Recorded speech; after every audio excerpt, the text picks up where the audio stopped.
Hello everybody, thank you for being here. I'm Willie, welcome to my channel.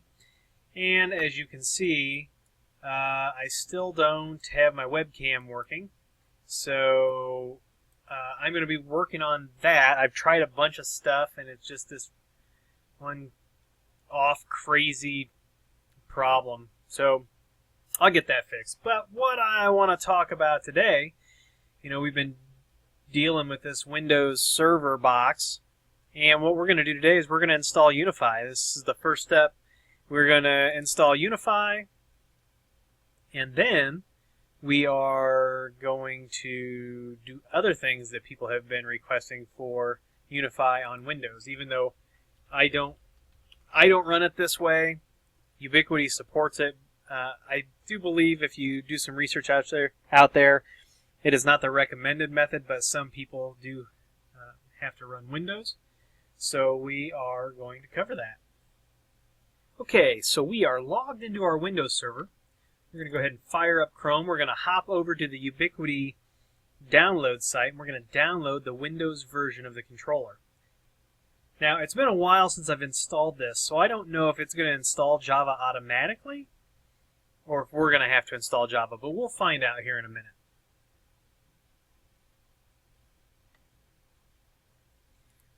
Okay, so we're going to head on over to downloads, or download.ubnt.com. It'll redirect us to where we need to go. Then we're going to select UniFi. And then we're going to scroll down, and we've got the controller for Windows, which is 5.5.20. We're going to go ahead and download this guy.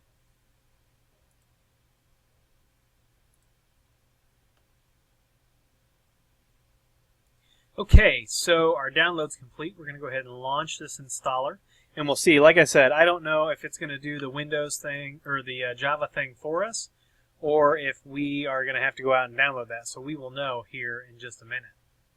This is pretty easy. You're just going to follow these prompts. So we'll do an install. Aha! This application requires Java. Click OK to download from java.com. So you can see that it's running a shell script there to go out and grab, and we'll use Chrome, to grab Java. It's probably going to redirect us, to this site. So we are going to install Java, and then install UniFi. So we'll do our free download. Yep, we agree. Just give us the software. Thanks, Oracle.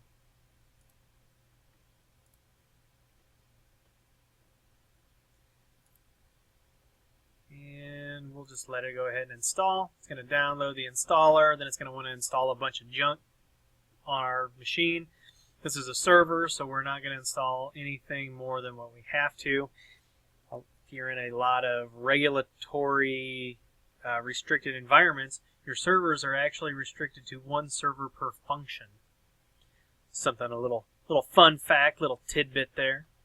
We're going to go ahead and let this install. Alright, so Java has been successfully installed. We'll go ahead and close this. And if the UniFi installer doesn't pop back up, which it doesn't look like it's going to, we will relaunch it. So you may notice that this video is probably a little better edited than some of my other videos. And the reason for that is this Windows server is downloading updates, and so I'm stopping the recording and doing some of this manually because things are taking a little longer than what I anticipated. So I'm cutting out a lot of the fat here. We'll go ahead and let this guy install. So now we're going to do install. You can see that it just installed MongoDB, and there's all of our Java apps.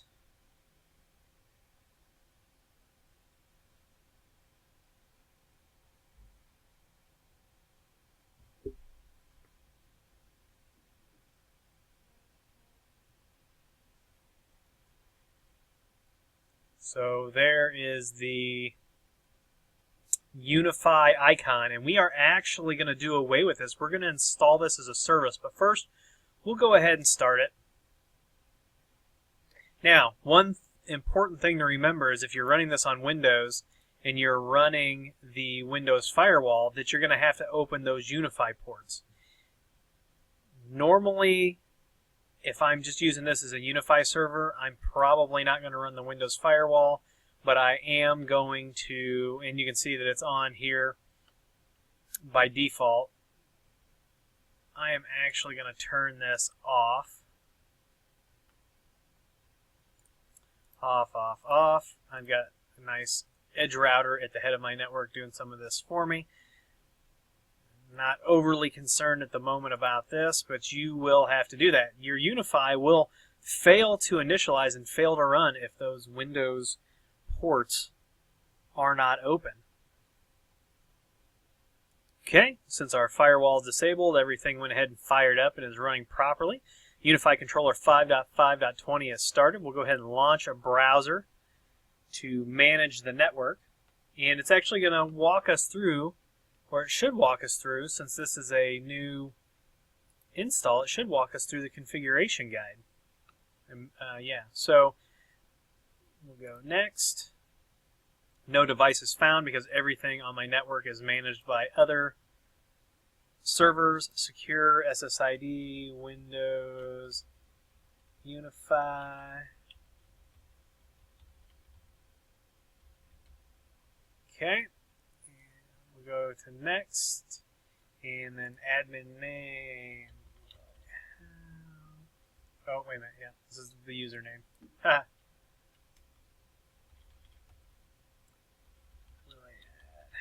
Howx5.com.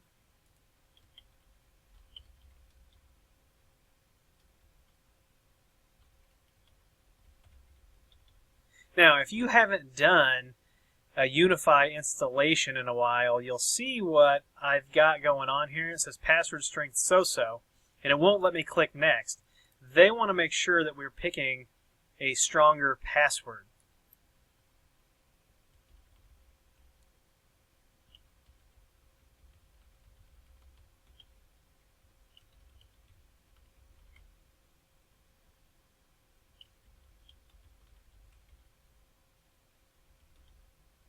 Okay, and I am actually going to open up Notepad here. Maybe. Where's Notepad? Windows updates really take their toll on Windows. If you've got Windows 10, you've probably noticed how much your machine sucks while it's doing, while it's downloading the updates. So, username for this is going to be whow, and that's our password. Considers that a strong password, so we're going to just save this. We're going to use this for the duration of our Windows.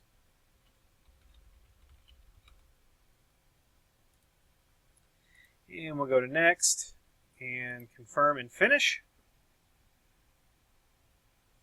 We are going to skip the cloud stuff for now. And so let us log in here. And as you can see now, this is just like it's, any other controller except for that it's running on Windows. So we're going to close this. And I actually want to close this. I do not like having to have a user logged in running this. So we're going to go ahead and close this. And the next thing we're going to do is we're going to open up a command prompt, and we are going to install this as a service. Let's see, where is, there's command prompt. We'll right click on that, go to more, run as administrator. Yes. So now by default, the UniFi controller installs under the user profile of the person who installed it. So you can see here's the Ubiquiti UniFi controller. So this should look very, very, very, very familiar to you, whether you're running on Windows or Linux or Mac. So what we're going to do here is we're going to do Java, I think. Let's see if that does anything. All right, just making sure. So we're going to do Java -jar lib-8ace.jar install svc. We're going to hit enter, and this is going to do all the secret sauce stuff for us in the background. So now if we do, let's pull up services and you'll see this real quick. Okay, so our services applet is up, and we're going to scroll down, and UniFi controller, and you can see now it's logging on as local system instead of my user, but it is not running. So we could either start it here, or we could start it here by running this command. So that is actually going to start the UniFi service. We can close this. If we refresh this guy, when it refreshes, we should see the service running. Okay, so my service doesn't work, and so it's important that we go through this together, because if you're going to do this, you're probably going to run into this problem. So what I'm going to do is I'm going to hop out here to Java, and I'm going to make sure that I actually download the 64-bit version of Java. So we'll get this guy installed here, and then we'll uninstall the service, and we'll reinstall it, and we'll see what happens. So let's get this Java. My updates must be done downloading the virtual machines, clipping along at an amazing rate here. Okay, so we installed the 64-bit version of Java. Let's hop out to our command prompt here.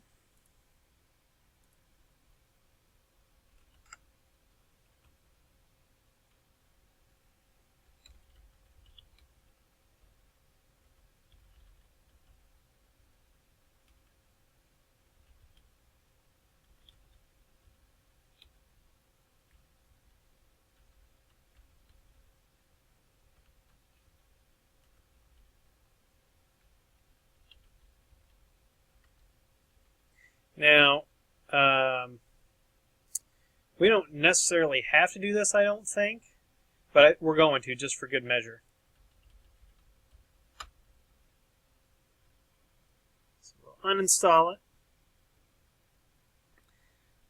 It apparently doesn't care for. And then we'll reinstall it and see what happens here. Okay. Says it's complete, so let's bring up our services and let's refresh. Let's see if this guy will start now. And there it is. So, if you do this and you have problems, remember to go out and download the 64-bit version of Java. And I will put these links in the